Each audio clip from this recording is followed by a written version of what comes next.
ఏంటి నాన్న, నెలసరి ఖర్చులు రాస్తున్నావా? ఏది ఒకసారి చూడండి. ఏంటమ్మా, ఏం కావాలి? హే, కుట్టేస్తున్నావేంటమ్మా? జూన్ 4న టీడీపీ, జనసేన, బీజేపీ కలిసిన ప్రభుత్వం రాగానే ప్రతి ఇంటికి ఏడాదికి 3 సిలిండర్లు ఫ్రీ కాబట్టి మనకు 3 గ్యాస్ సిలిండర్ల ఖర్చు తగ్గుతుంది. మహిళలకు ఆర్టీసీ బస్ ఫ్రీ కాబట్టి నాకు అమ్మకు ఆ ఖర్చు ఉండదు.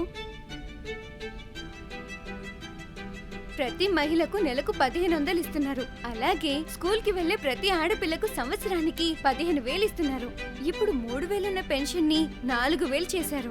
అలాగే మనకున్న 1 ఎకరానికి ఏటా 20,000 రూపాయలు సహాయం చేస్తున్నారు. అంతేకాదు మన అన్నేలాగా ఉద్యోగాల కోసం కష్టపడుతున్న నిరుద్యోగ యువతకు 20 లక్షల ఉపాధి అవకాశాలు, అదొచ్చే వరకు నెలకు 3,000 స్టైఫండ్ ఇస్తున్నారు. అందుకే మనం టీడీపీ, జనసేన, బీజేపీ కూటమికి ఓటు వేయాలి. ఇన్ని బెనిఫిట్స్ ఇస్తా ఉంటే తప్పకుండా నా ఓటు టీడీపీ, జనసేన, బీజేపీ కూటమికి. అన్నిటికన్నా ముఖ్యమైనది ఇంకొకటి ఉంది నాన్న. ఏంటమ్మా అది? నా భవిష్యత్తు నాన్న.